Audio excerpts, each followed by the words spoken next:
Denver Nuggets superstar Nikola Jokic has always been a strong contender for MVP, and with another dominant season under his belt, he might be on his way to his third NBA MVP award. The final lap of the NBA regular season is upon us, and the league MVP is still up for grabs as it is a crowded race with several players who've built convincing cases for the league's most prestigious individual prize. However, Nikola Jokic stood tall amongst other candidates, and yet, some people around the NBA are hesitant to say he's the best and deserving of another MVP. Joel Embiid and Nikola Jokic have established themselves as two of the most elite big men in the current era.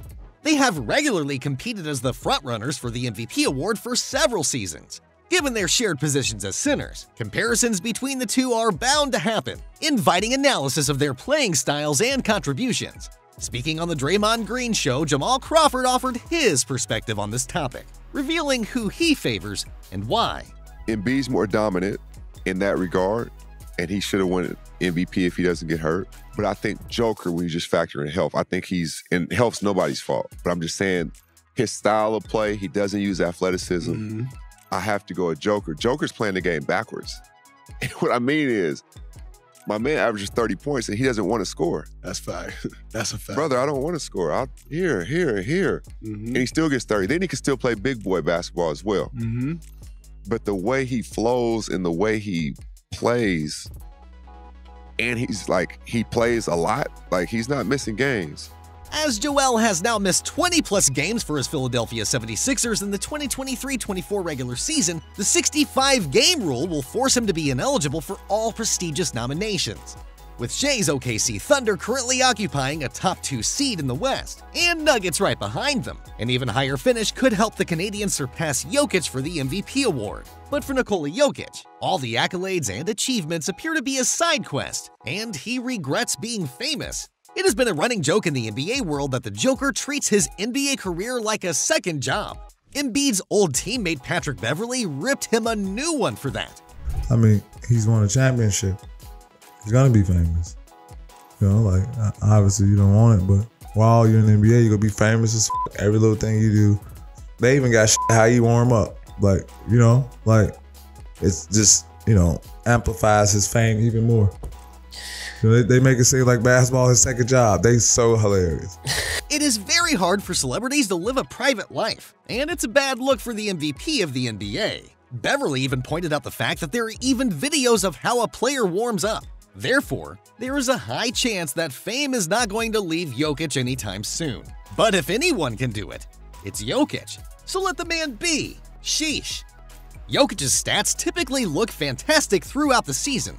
He's averaging 25.9 points, 12.3 rebounds, and 9.2 assists per game, 8 away from averaging a triple-double. The Serbian player has logged plenty of dominant performances, including his 32-point, 15-assist, and 15-rebound game against the Warriors, which moved him past Wilt Chamberlain for the most 30-15-15 games at 3. According to Garnett, Joker has been playing so well that right now, he is looking more dominant than the legendary Big Dipper. What Joker is doing in our league, not even athletic. He jumps probably this high, right? Like what he's doing in our league is just, he's ripping the records apart. I think, Pete, they showed a stat where he's had a triple-double on every team in the league. Damn. For real? That's cold. That's cold. Bro, right now, Joker's more dominant than Wilt Chamberlain right now. Lord. Damn. They got some taking him over Shaq. They got motherfuckers taking Joker over Wilt or Shaq. Nah. Just recently, Joker recorded a 21-19-15 triple-double against the Washington Wizards. With that performance, the Joker now has a triple-double against every team he's faced in the NBA. He is one of only 3 players in league history to accomplish the feat, the other 2 being LeBron James and Russell Westbrook. Last December, the Serbian center also joined Wilt as the only player in NBA history to record multiple triple-doubles on 100% shooting. 1 month before that, Joker also posted the first 36-21-16 stat line since Chamberlain did in March 1968. The Joker now has a total of 124 career triple-doubles. placing him 4th on the NBA's all-time triple-double list. He is just 14 triple-doubles away from tying Magic Johnson for 3rd place. Russell Westbrook is on top of the list with 198, and is followed by Oscar Robinson's 181 triple-doubles. And of course, Shaq would disagree with KG about him being more dominant than Wilt. That's because, according to the Diesel, he is the most dominant force to ever set foot in the NBA. I won 4 rings and was Finals MVP 3 times. People can say what they want, but I always came to play when it mattered most. I'm the most dominant player to ever step on a basketball court. I haven't seen anyone yet who I thought could stop me. Can't even give the man props without being all defensive. Should Jokic win the MVP again this season? It will be his 3rd one, and he will join 8 other players who won the Michael Jordan trophy at least 3 times. Interestingly, Wilt is also on that list, with 4 MVPs to his name. Looking at his advanced stats, you can see that the reigning Finals MVP is head and shoulders above most other players in the running. Jokic is the leader of box plus minus over replacement. While his actual shooting percentage is down from 70.1% from last season, 65.1% is still really good, just not enough to deserve the MVP award, at least if you ask Stephen A. Smith. They're not common. Let's get that out of the way because Jokic is not common. I joke repeatedly, he can't jump onto a curb and no one can stop him.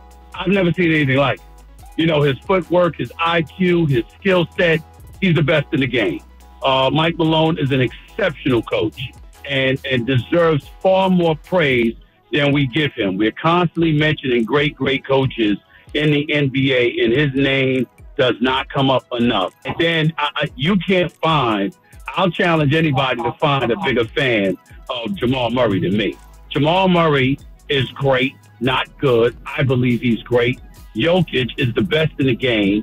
You've got Malone, who's an elite coach. The organization from top to bottom is first class. And on top of it all, I think Jokic and Jamal Murray are the best tandem in basketball.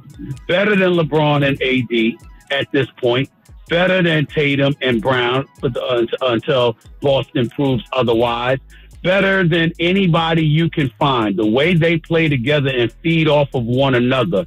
When they're both clicking, the Nuggets look unbeatable. To me, I look at Tatum.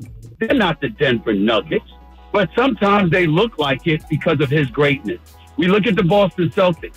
They are the best team in basketball. Tatum is their best player, and he's not even their $304 million player. That would happen to be Jaylen Brown. It's not to take anything away from Jokic. We know how great he is, and he always has to be in the conversation, and he's in line to potentially win it. But when you see Boston this year and what they've been doing, along with Shai Gilgeous-Alexander, I don't think that's an argument that can be dismissed just because we recognize the greatness of Jokic. And yet, despite all that, Smith doesn't believe that Jokic deserves the MVP. What could possibly be the reason? Well, ESPN's Kendrick Perkins explained it quite succinctly last year. Perkins single-handedly derailed Jokic's campaign for a 3rd straight MVP award by suggesting that giving him the honor was racially motivated.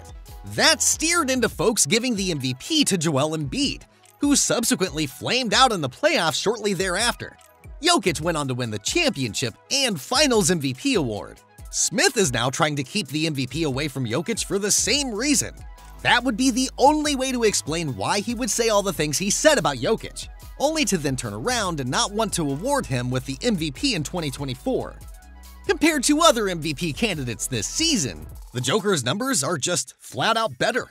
The Thunder's Shai Gilgeous-Alexander is averaging 31.1 points, 5.6 rebounds, and 6.5 assists per game on 54.6% shooting. Although SGA averages more points, Jokic is beating Shai out in the rebounds, assists, and advanced stats. The Thunder and Nuggets are neck and neck for the 2nd seed in the West as of this video, despite the Thunder having the benefit of staying on top of the Western Conference for most of the season. The Bucks' Giannis Antetokounmpo is facing a coaching change and still figuring out how to play with all-star point guard Damian Lillard. Antetokounmpo is having another monster season and is averaging 30.7 points, 11.2 rebounds, and 6.3 assists per game while shooting at 61.8%. Comparatively, Jokic is barely beating him out in the rebounding and assist category as well. Nuggets remaining a top 5 team in a loaded Western Conference and possibly topping OKC and the Timberwolves could benefit the Nikola Jokic MVP case greatly. Hope you enjoyed the video. Drop a like and subscribe to our channel for more amazing NBA content.